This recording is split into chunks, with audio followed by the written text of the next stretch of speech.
Hi, I'm Rich Harvey, buyer's agent and CEO of Propertybuyer. 20 years ago, Sydney was hosting the world's best Olympic Games. And Sydney's population then was only 4 million. Now we're nudging 5 million people.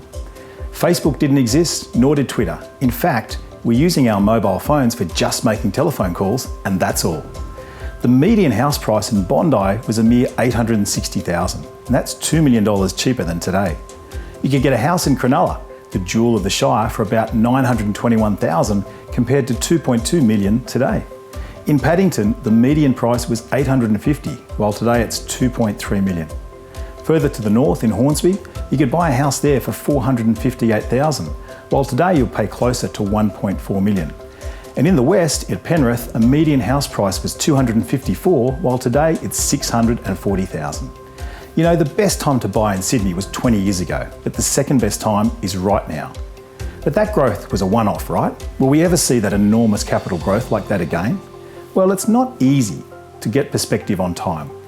Let's not forget the conversations we were having in the backyard barbecue and over dinner saying Sydney prices are out of control, and who'd pay that much for a house in Cronulla? Cast your mind back 20 years to the blue chip, tightly held suburb of Manly. The median price in the year 2000 was $950,000, and now it's a neat $3 million.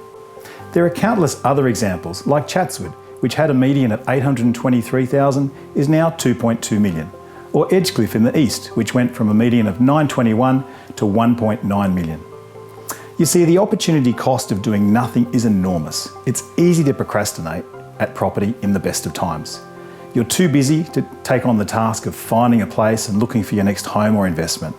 Prices may be going up, going down, or not going anywhere, and that makes you nervous. Maybe if you wait, affordability will improve. Well, the world is unsettling and an uncertain place, so it seems like perhaps a good idea to sit on your hands until things calm down. And so you wait and wait and wait and miss out on the chance to get into the market, and all that capital growth and compound growth passes you by.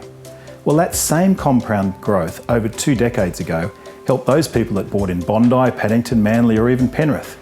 Sure, we might be in the midst of a COVID crisis and dealing with a lot of economic consequences, but over the last 20 years, we've seen world-shaking terror attacks, major political reforms, wars, social upheaval, and a global financial crisis. And despite all this uncertainty, the same drivers of growth and prosperity are in place right now. The New South Wales government has committed more than $55 billion to a string of massive infrastructure items that will significantly impact the property market. There's the $22 billion Sydney Metro project that will see 31 stations connect the northern, southwest and western parts of the CBD by 2024. There's the $5.3 billion Badgerys Creek Airport to be finished in 2026. And there's the rapidly progressing $3 billion Parramatta Square initiative transforming the second wave of Sydney's second CBD. By the year 2050, Sydney's population should reach 8 million people. Now that's a lot of extra dwellings required. If 20 years ago was the best time to buy, I'm convinced that now is the second best time. Waiting for the perfect time is a false economy. I recommend you talk to our team of buyer's agents to help get your property plans on track today. Thanks for watching.